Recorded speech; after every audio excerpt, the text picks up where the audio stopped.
ಖುದ್ದು ಸಿದ್ದರಾಮಯ್ಯನವರೇ ನಾನೇ ಸಿಎಂ ಆಗಿ ಮುಂದುವರಿತೀನಿ ಅಂತ ಈಗ ಹೇಳಿದ್ದಾರೆ. ಹೀಗಿದ್ರೂ ರಾಜ್ಯ ಕಾಂಗ್ರೆಸ್ನಲ್ಲಿ ಸಿಎಂ ಕುರ್ಚಿ ಚರ್ಚೆ ಯಥಾಪ್ರಕಾರವಾಗಿ ಮುಂದುವರಿತಾ ಇದೆ. ಇವತ್ತು ಮತ್ತೋರ್ವ ಹಿರಿಯ ಶಾಸಕ ಮಾತನಾಡಿದ್ದು, ಸಿಎಂ ಬದಲಾವಣೆಯ ಪ್ರಸಂಗ ಏನಾದರೂ ಬಂದ್ರೆ ನನ್ನನ್ನೂ ಪರಿಗಣಿಸಬೇಕು ಅಂತ ಹೇಳಿದ್ದಾರೆ. ಸುಮಾರು 90 ವರ್ಷಕ್ಕಿಂತ ಪ್ರಾಯಕ್ಕಿಂತ ಮೇಲ್ಪಟ್ಟಂತ ಆ ಶಾಸಕ. ಹೀಗಾಗಿ ಕಾಂಗ್ರೆಸ್ನ ಕೆಲ ಹಿರಿಯ ನಾಯಕರುಗಳು ಕುರ್ಚಿ ಚರ್ಚೆಗೆ ಕಡಿವಾಣ ಹಾಕಿ ಅಂತ ರಾಹುಲ್ ಗಾಂಧಿಗೂ ಕೂಡ ಪತ್ರ ಬರೆದಿದ್ದಾರೆ.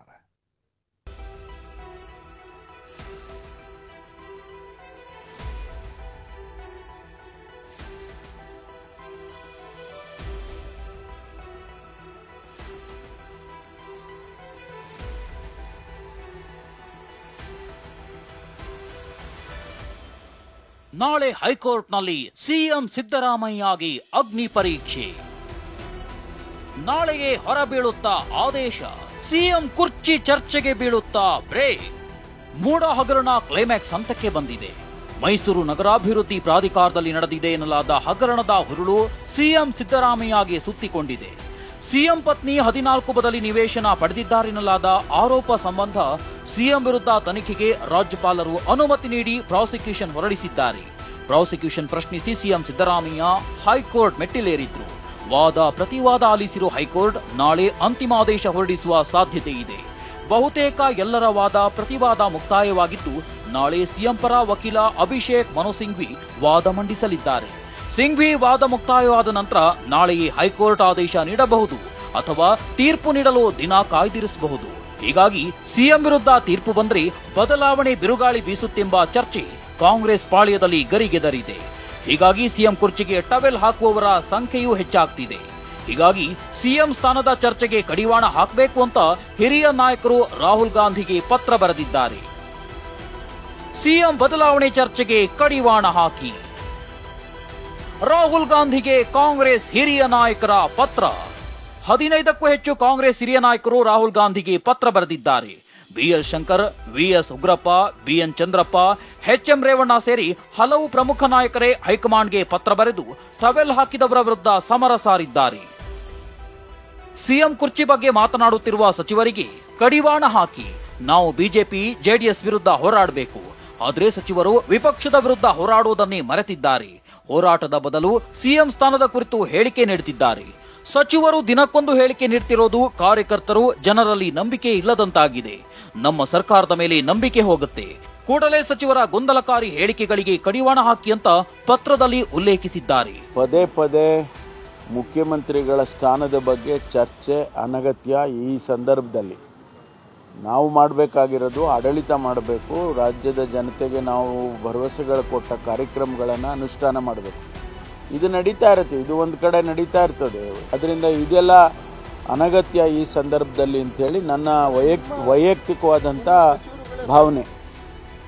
ಸಿದ್ದರಾಮಯ್ಯ ಪರ ಸಚಿವರ ಬ್ಯಾಟಿಂಗ್. ಕೆಲ ಸಚಿವರು ದೆಹಲಿಯತ್ತ ಸವಾರಿ ಮಾಡ್ತಿದ್ರೆ ಮತ್ತೆ ಕೆಲವು ಸಚಿವರು ಯಾವ ಬದಲಾವಣೆಯೂ ಆಗಲ್ಲ ಅಂತ ಸಿಎಂ ಪರ ಬ್ಯಾಟ್ ಬೀಸಿದ್ದಾರೆ. ಸಿದ್ದರಾಮಯ್ಯ ಸಾಹೇಬ್ರನ್ನ ಇಳಿಸೋಕೆ ಯಾರಿಂದನೂ ಸಾಧ್ಯ ಇಲ್ಲ. ಕೋರ್ಟು ಅದು ನ್ಯಾಯಾಲಯದ ಒಂದು ಸಿಸ್ಟಮ್, ಅದನ್ನ ನಡ್ಕೊಂಡು ಹೋಗುತ್ತೆ. Will fight it in the court and ಅವರು ಮುಖ್ಯಮಂತ್ರಿಯಾಗಿ ಕಂಟಿನ್ಯೂ ಆಗಬೇಕು ಅಂತೇಳಿ ನಮ್ಮೆಲ್ಲರ ಆಸೆ. ಅವ್ರು ಆಗ್ತಾರೆ. ಕೋರ್ಟ್ ವಿಚಾರಣೆ ಬೇರೆ, ಮುಖ್ಯಮಂತ್ರಿಗಳ ಸ್ಥಾನನೇ ಬೇರೆ.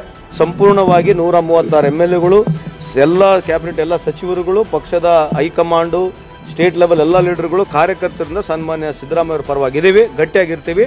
ಯಾವುದೇ ರೀತಿಯಾದಂತಹ ಸಿಎಂ ಬಗ್ಗೆ ಚೇಂಜ್ ಮಾಡತಕ್ಕಂಥ ಪ್ರಶ್ನೆ ಇಲ್ಲ. ಸಿಎಂ ಅವ್ರ ಭವಿಷ್ಯ ನಿರ್ಧಾರ ಆಗ್ತದೆ, ಏನೂ ಆಗಲ್ಲ. ಸಿಎಂ ಅವರು ಇರ್ತಾರೆ, ಅವರೇ ಸಿಎಂ ಆಗಿರ್ತಾರೆ, ಅವರೇ ಆಡಳಿತ ನಡೆಸ್ತಾರೆ. ಏನೂ ಆಗೋದಿಲ್ಲ. ಯಾರು ಸಿಎಂ ರೇಸಲ್ಲಿಲ್ಲ. ಇನ್ನು ಕಾಂಗ್ರೆಸ್ನ ಶಾಸಕರು, ಪರಿಷತ್ ಸದಸ್ಯರು ಕೂಡ ಸಿಎಂ ಪರ ಬ್ಯಾಟ್ ಬೀಸಿದ್ದಾರೆ. ಆದರೆ ಬೆಳಗಾವಿಯಲ್ಲಿ ಕಾಂಗ್ರೆಸ್ ಶಾಸಕ ವಿಶ್ವಾಸ್ ವೈದ್ಯ ಪ್ರತಿಕ್ರಿಯಿಸಿದ್ದು, ಸಿಎಂ ಬೆನ್ನಿಗೆ ಎಲ್ಲ ಶಾಸಕರು ಇದ್ದೇವೆ ಎಂದಿದ್ದಾರೆ. ಹಾಗೆಯೇ ಜಿಲ್ಲೆಯವರು ಸಿಎಂ ಆಗ್ತಾರೆ ಅಂದ್ರೆ ಬೆಂಬಲ ಇದ್ದೇ ಇರುತ್ತೆ ಅಂತ ಸತೀಶ್ ಜಾರಕಿಹೊಳಿ ಪರ ಬ್ಯಾಟ್ ಬೀಸಿದ್ದಾರೆ. ಕಮಾಂಡರ್ ಏನು ನಿರ್ಧಾರ ತಗೋತಾರೆ ಅದ್ರ ಮೇಲೆ ಡಿಪೆಂಡ್. ಅದನ್ನ ನಾವೆಲ್ಲ ಈಗ ಫ್ರೆಶರ್ಸ್ ಅದೆಲ್ಲ ಹೇಳಕ್ಕಾಗಲ್ಲ. ಸಪೋರ್ಟ್ ನೋಡ್ರಿ, ನಮ್ಮ ಜಿಲ್ಲೆಯವರೊಬ್ರು ಆಗ್ತಾರೆ ಅಂದ್ರೆ ದೊಡ್ಡ ಹೆಮ್ಮೆ ವಿಷಯ ಅಲ್ಲ. ಅದರದ್ದೇನು ಎರಡು ಮಾತಿಲ್ಲ. ಇವರೇ ಮುಖ್ಯಮಂತ್ರಿಯಾಗಿ ಅವ್ರಿಗೆ ಏನು ತೊಂದರೆ ಆಗಲ್ಲ. ಯಾಕಂದ್ರೆ ನಮ್ಮ ಸಿದ್ದರಾಮಯ್ಯನವರು ಯಾವುದೇ ರೀತಿಯಿಂದ ಕಪ್ ಸಿಕ್ಕಿಲ್ಲ ಅಂತ 40 ವರ್ಷ ಆಡಳಿತನ ಮಾಡ್ತಾ ಬಂದಿದ್ದಾರೆ. ಮುಖ್ಯಮಂತ್ರಿಯ ಬದಲಾವಣೆಯ ಪ್ರಸ್ತಾವನೆ ಎಲ್ಲಿನೂ ಇಲ್ಲ. ಎಲ್ಲಿನೂ ಪಕ್ಷದಲ್ಲಾಗಲಿ ವರಿಷ್ಠರಲ್ಲಾಗಲಿ ಇಲ್ಲ. ಅದಕ್ಕೆ ನಾವು ಈ ಥರ ಹೇಳಿಕೆಗಳು ಕೊಟ್ಟು ಪಕ್ಷಕ್ಕೆ ಮುಜುಗರ ಆಗಬಾರ್ದು ಅಂತ ಹೇಳಿ ತಾನೇ ನಾವು ಇದನ್ನು ಬರಿತಾ ಇದ್ದೀವಿ. ಸಿಎಂ ಬದಲಾವಣೆ ಪ್ರಸಂಗ ಬಂದ್ರೆ ನಾನೇ ಸ್ಪರ್ಧೆ ಮಾಡ್ತೀನಿ ಎಂದ ಶಾಮನೂರು. ಸಿಎಂ ಬದಲಾವಣೆ ಚರ್ಚೆಗೆ ಕಡಿವಾಣ ಹಾಕುವಂತೆ ರಾಹುಲ್ ಗಾಂಧಿಗೆ ಪತ್ರ ಬರೆಯಲಾಗಿದೆ. ಶಾಸಕ ಸಚಿವರು ಕೂಡ ಸಿಎಂ ಪರ ನಿಂತಿದ್ದಾರೆ. ಹಿರಿಯ ಸಚಿವರು ಸೀನಿಯರ್ ಜೂನಿಯರ್ ಅಂತ ದೆಹಲಿ ಅಂಗಳದಲ್ಲಿ ಲಾಬಿ ಮಾಡ್ತಿದ್ದಾರೆ. ಹೀಗಿರುವಾಗ ಮತ್ತೊಬ್ಬ ಹಿರಿಯ ಶಾಸಕ ಸಿಎಂ ಕುರ್ಚಿಗೆ ಟವೆಲ್ ಹಾಕಿದ್ದಾರೆ. ಅಂಥ ಪ್ರಸಂಗ ಬಂದ್ರೆ ನಾನೇ ಸ್ಪರ್ಧೆ ಮಾಡ್ತೀನಿ ಬಿಡಲ್ಲ ಅಂತ ಶಾಮನೂರು ಶಿವಶಂಕರಪ್ಪ ಹೇಳಿದ್ದಾರೆ. ಈಗ ರಾಜಕೀಯದಾಗ ಜೂನಿಯರು ಸೀನಿಯರ್ ಪ್ರಶ್ನೆ ಬರೋದಲ್ಲ. ಹೈಕಮಾಂಡ್ ಅವ್ರು ಯಾರನ್ನ ಮನಸ್ಸು ಮಾಡ್ತಾರೋ ಅದು ಎರಡನೇದು. ಇರ್ತಕ್ಕಂಥ ಚುನಾವಣೆಯಲ್ಲಿ ಗೆದ್ದಿರ್ತಕ್ಕಂಥ ಶಾಸಕರು ಯಾರಿಗೆ ಬಹುಮತ ಕೊಡ್ತಾರೋ ಅವರಿಗೆ ನಮ್ಮ ಹೈಕಮಾಂಡರು ಹೆಸರು ಅದು ರೂಢಿ ಅಂತ ಪ್ರಸಂಗ ಬಂದರೆ ಕಂಟೆಸ್ಟ್ ಮಾಡ್ತಾನೆ. ನಾನು ಬಿಡೋದಿಲ್ಲ. ಈ ಮಧ್ಯೆ ಬಿಜೆಪಿ ಶಾಸಕ ವಿಠಲ್ ಹಲಗೇರೇಕರ್ ಸತೀಶ್ ಜಾರಕಿಹೊಳಿ ಪರವಾಗಿ ಮಾತನಾಡಿದ್ದಾರೆ. ಸತೀಶ್ ಜಾರಕಿಹೊಳಿ ಸಿಎಂ ಆದರೆ ಉತ್ತರ ಕರ್ನಾಟಕದ ಅಭಿವೃದ್ಧಿಗೆ ಪೂರಕ ಎಂದಿದ್ದಾರೆ. ನಮ್ಮ ಸಮೀಪ ಚೀಫ್ ಮಿನಿಸ್ಟರ್ ಆಗಿದ್ರ ಭಾಳ ಚಲೋ ಅದ. ಮತ್ತು ಇವರು ಸಾಹೇಬ್ ಇವರು ರೇಸ್ನಲ್ಲಿ ಅದ, ಇವರಿಗೆ ಸಿಗಬಹುದು ಅಂತ. ಖುದ್ದು ಹೈಕಮಾಂಡೇ ಸಿಎಂ ವಿರುದ್ಧವಾಗಿ ಮಾತನಾಡಬಾರದು ಅಂತ ಸೂಚನೆ ಕೊಟ್ಟಿದ್ರು ಸಿಎಂ ಕುರ್ಚಿ ಕಾಳಗ ನಿಲ್ತಿಲ್ಲ. ಸದ್ಯ ಬದಲಾವಣೆ ಕದನ ರಾಹುಲ್ ಗಾಂಧಿ ಅಂಗಳಕ್ಕೆ ತಲುಪಿದ್ದು ರೇಸ್ನಲ್ಲಿರೋರಿಗೆ ಬ್ರೇಕ್ ಹಾಕ್ತಾರಾ ಕಾದು ನೋಡಬೇಕು. Bureau report TV nine. ಇನ್ನು ಲಿಂಗಾಯತರಿಗೆ ಸಿಎಂ ಸ್ಥಾನ ಅನ್ನುವಂತ ವಿಚಾರ ಏನಾದ್ರೂ ಬಂದ್ರೆ ಸೆಡ್ ಹೊಡಿತೀವಿ. ದಾವಣಗೆರೆಯಲ್ಲಿ ಶಾಸಕ ಶಾಮನೂರು ಶಿವಶಂಕರಪ್ಪ ಕೊಟ್ಟಿರುವಂತ ಹೇಳಿಕೆ. ಹೇಗೆ ಇನ್ನೊಂದು ಮಾತನ್ನ ಅವರು ಹೇಳಿದ್ದಾರೆ. ಸಿಎಂ ಸಿದ್ದರಾಮಯ್ಯನವರು ಒಳ್ಳೆ ಆಡಳಿತವನ್ನ ನೀಡ್ತಾ ಇದ್ದಾರೆ. ಅವರ ಅವಧಿ ಬಳಿಕ ವರಿಷ್ಠರು ತೀರ್ಮಾನ ಮಾಡ್ತಾರೆ. ವರಿಷ್ಠರಿಗಿಂತಲೂ ಮೊದಲು ಶಾಸಕರು ಆಯ್ಕೆ ಮಾಡ್ತಾರೆ. ಶಾಸಕರು ಆಯ್ಕೆ ಮಾಡಿದಂಥವ್ರನ್ನೇ ವರಿಷ್ಠರು ಸಿಎಂ ಮಾಡ್ತಾರೆ. ಸಚಿವರುಗಳಿಗೆ ಸಿಎಂ ಆಗ್ಬೇಕು ಅನ್ನೋ ಆಸೆ ಜಾಸ್ತಿ ಇದೆ. ಆಸೆ ಇದ್ದಂಥವ್ರು ನಿರಾಸೆ ಹೊಂದುತ್ತಾರೆ ಅಂತಲೂ ಕೂಡ ಶಾಮನೂರು ಅವರು ಹೇಳಿದ್ದಾರೆ. MB ಪಾಟೀಲ, ರಾಯರೆಡ್ಡಿ, DK ಶಿವಕುಮಾರ್ ಇವರೆಲ್ಲ ಸಿಎಂ ರೇಸ್ನಲ್ಲಿ ಇದ್ದಾರೆ. ಹೆಸರಿದ್ದಂಥವ್ರು ಇಲ್ದವರು ಸಿಎಂ ರೇಸ್ನಲ್ಲಿ ಇರ್ತಾರೆ. ನಮ್ಮ ಕುರ್ಚಿ ಇನ್ನು 5 ವರ್ಷ ಭದ್ರ ಅಂತಲೂ ಕೂಡ ಶಾಮನೂರು ಶಿವಶಂಕರಪ್ಪನವರು ಹೇಳಿದ್ದಾರೆ. ಸಿಎಂ ಸ್ಥಾನಕ್ಕೆ ಖಾಲಿಯಲ್ಲಿ ಕುರ್ಚಿ ಸಿದ್ದರಾಮಯ್ಯನವರು ಆಡಳಿತ ಮಾಡ್ತಾ ಇದ್ದಾರೆ, ಚೆನ್ನಾಗಿ ಮಾಡ್ತಾ ಇದ್ದಾರೆ. ಅವ್ರದ್ದು ಅದು ಮುಗಿದ ಮೇಲೆ ಹೈಕಮಾಂಡ್ ಮಾಡೋದಕ್ಕಿಂತ ಮೊದಲು ನಮ್ಮ MLAಗಳು ಆರಿಸ್ಬೇಕು. ಅವ್ರು ಯಾರನ್ನ ಆರಿಸ್ತಾರೋ ಅವ್ರನ್ನ ಹೈಕಮಾಂಡರ್ ಒಪ್ತಾರೆ. ದಯಮಾಯ್ತು ಸಚಿವರುಗಳೇ ಗೊಂದಲ ಸಚಿವರು ಸುಮ್ಮನೆ ಅವ್ರಿಗೆ ಆಸೆ ಜಲ್ದಿ ಆಗ್ಬೇಕಂತ ಆಸೆ ಅಷ್ಟೇ, ಇನ್ನೇನಲ್ಲ.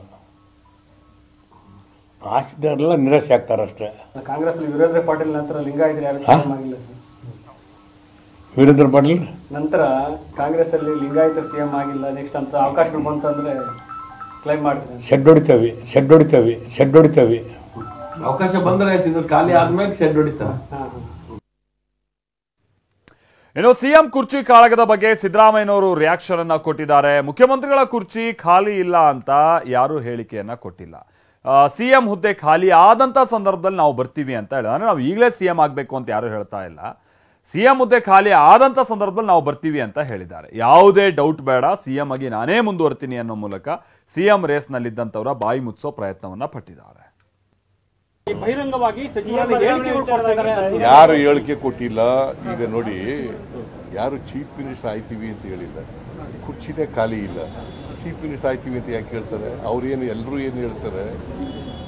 ಸಿದ್ದರಾಮಯ್ಯನವರೇ ಮುಂದುವರಿತಾರೆ ಅಂತ ಹೇಳ್ತಾರಲ್ವಾ?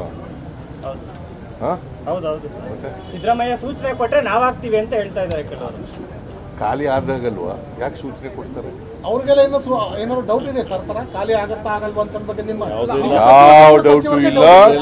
ಯಾವ ಡೌಟು ಇಲ್ಲ. ನಾನೇ ಮುಂದುವರಿತೀನಿ. ಬಹಿರಂಗವಾಗಿ ಯಾರು ಹೇಳಿಕೆ ಕೊಟ್ಟಿಲ್ಲ. ಈಗ ನೋಡಿ, ಯಾರು ಚೀಫ್ ಮಿನಿಸ್ಟರ್ ಆಯ್ತೀವಿ ಅಂತ ಹೇಳಿಲ್ಲ. ಕುರ್ಚಿನೇ ಖಾಲಿ ಇಲ್ಲ. ಚೀಫ್ ಮಿನಿಸ್ಟರ್ ಆಯ್ತೀವಿ ಅಂತ ಯಾಕೆ ಹೇಳ್ತಾರೆ? ಅವ್ರೇನು ಎಲ್ಲರೂ ಏನು ಹೇಳ್ತಾರೆ? ಸಿದ್ದರಾಮಯ್ಯನವರೇ ಮುಂದುವರಿತಾರೆ ಅಂತ ಹೇಳ್ತಾರಲ್ವಾ? ಸಿದ್ದರಾಮಯ್ಯ ಸೂಚನೆ ಕೊಟ್ಟರೆ ನಾವಾಗ್ತೀವಿ ಅಂತ ಹೇಳ್ತಾ ಇದ್ದಾರೆ ಕೆಲವರು. ಖಾಲಿ ಆದಾಗಲ್ವಾ ಯಾಕೆ ಸೂಚನೆ ಕೊಡ್ತಾರೆ? ಅವ್ರಿಗೆಲ್ಲ ಏನಾದ್ರು ಡೌಟ್ ಇದೆ ಸರ್ಕಾರ ಖಾಲಿ ಆಗತ್ತಾ ಆಗಲ್ವಾ ಅಂತ ಬಗ್ಗೆ ನಿಮ್ಮ ಯಾವ ಡೌಟು ಇಲ್ಲ. ನಾನೇ ಮುಂದುವರಿ